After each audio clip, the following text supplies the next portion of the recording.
What's going on, guys? Gary here with the RAS Group. Today, we're going to talk about active shooter kits, specifically my active shooter kit. So, in light of recent events, it's becoming more and more important to have the capability of resources on you, right? And I think it's been a trend for a while. Every time a tragedy happens, it just kind of reinforces why we train, why we prepare, why we stage kit, all that stuff. Not even just as a law enforcement officer, but just as a regular civilian, right? Anything that applies to law enforcement and what's good for them to know and learn usually translates over pretty well to the civilian market, and it makes sense for them to know, makes sense for them to learn.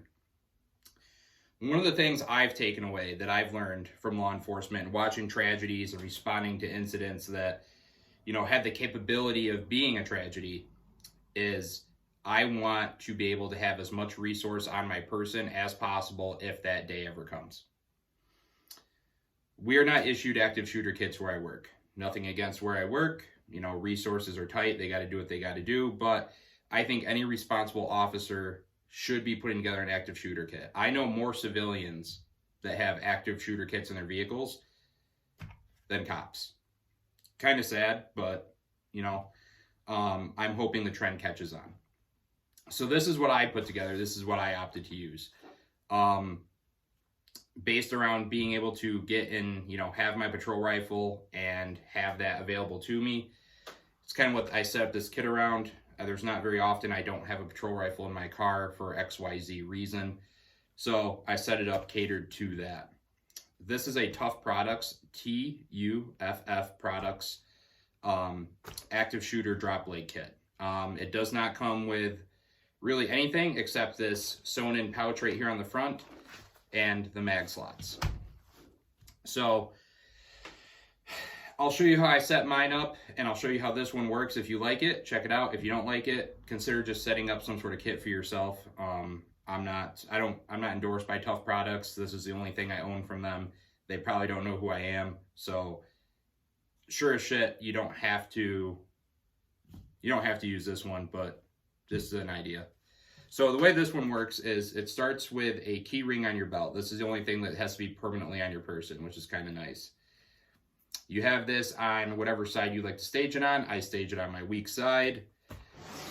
When it's go time, I take this plastic clip right here, or polymer composite. It feels pretty plasticky. I don't know, it might be a tough kind of plastic. Take it, hook it onto the key ring. And now this is on your person. This isn't going anywhere. This is a metal key ring. This isn't going to fall through the key ring. However, just because it's on your person doesn't mean it's stabilized. That's what the thigh strap is for. I will say I like how much adjustability comes with this rig.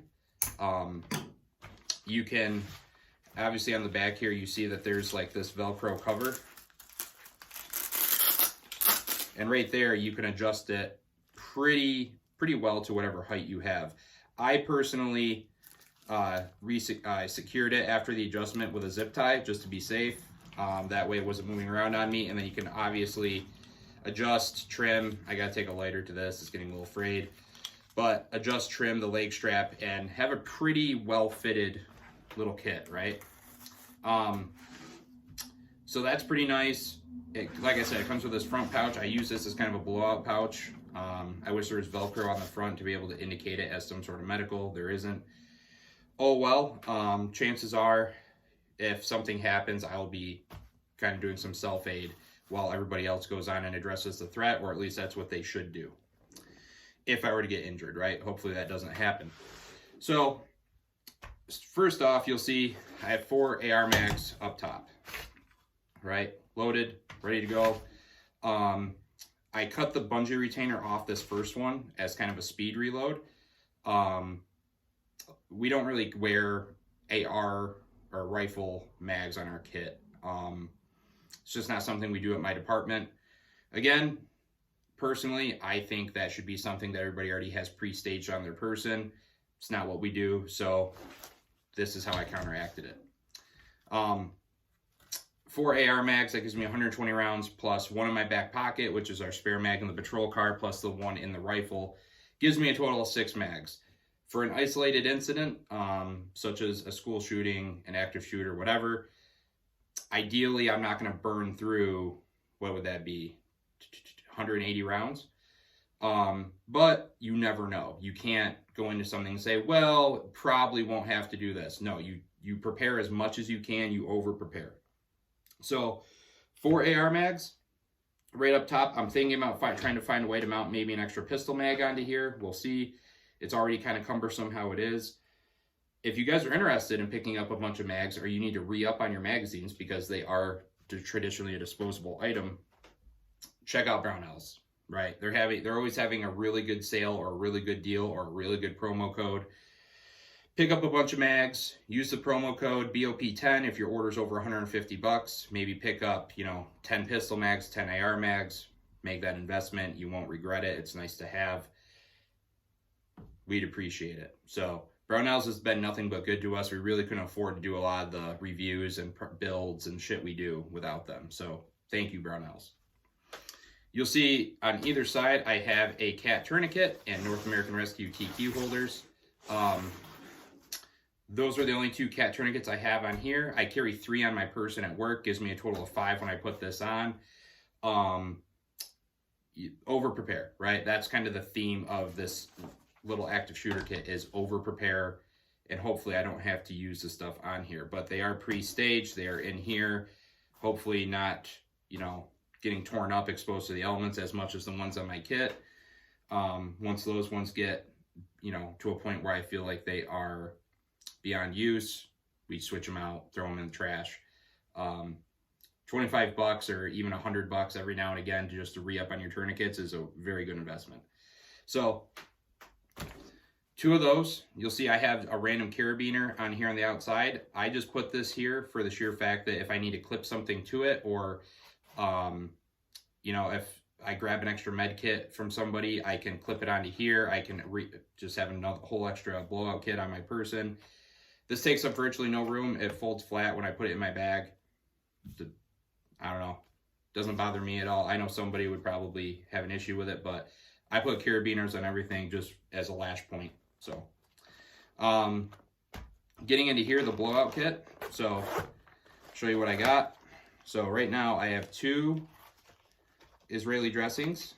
I'm sorry, nope, this is S-rolled gauze.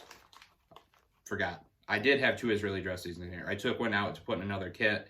Plus this was getting a little bulky, so tried to make some educated decisions. S-rolled gauze, Israeli bandage, SWAT T tourniquet, chest seals,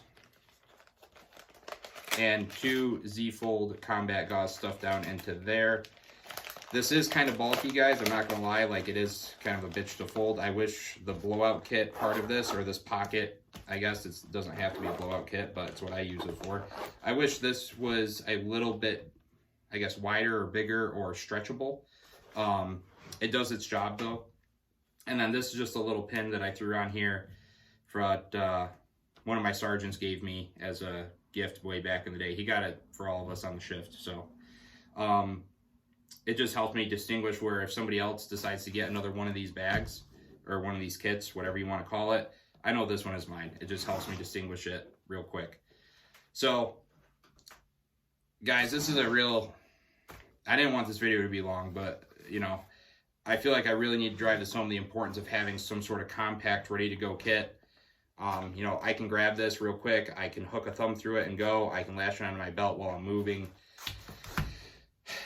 Especially if you're in law enforcement. And this is, kind of, I'll get on a high horse about this because we've seen it time and time and time again. Law enforcement save the day, law enforcement fail, right? It's a sad reality. Not every cop is a hero. Not every, a lot of your ordinary citizens are more of a hero than a cop. It's not even their job, and you see videos of them stepping up all the time. So, especially if you're a cop, get a kit together, right? You get paid for a living. If you can't afford to assemble, I would say, well, the pouch was 80 bucks. I think the tourniquet pouches are 20 each. Puts us at 120. Tourniquets are 50, 170. Mags, ammo, blowout kit. Let's say 250 bucks, right? If you can't afford 250 bucks and you are working as a police officer because your bills are too high to afford that 250, you're doing it wrong, right? Your department isn't always going to prepare you or equip you to do what you need to do what the public expects you to do. Take it upon yourself. If you truly signed up for the right reasons, you have no problem making that investment to make yourself better and to equip yourself to have every advantage possible. You should have no issue with it. That's just how it is. That's the reality of the world. So I don't want to rant too long. I did want to throw that message out there for any law enforcement officers that happen to watch this video. Get a fucking kit together. It's not hard. Make the investment, throw it together, have it in your bag, keep it in your car, do whatever, but get it together. All right? Guys, I appreciate you coming in, watching the video. Make sure you check out the website, rasgrouptraining.com. We have 2 courses posted right now. April 30th, Pistol 2. June 17th, EDC Medical Class down in Madison, Ohio. Really stoked for that. And hit us up on Instagram with any questions, comments, concerns, bitches, gripes, whatever. I'm happy to discuss it all. So that is _RasGroup. Guys, thank you again. Stay safe, stay trained, stay rad. I'll be back with the next one.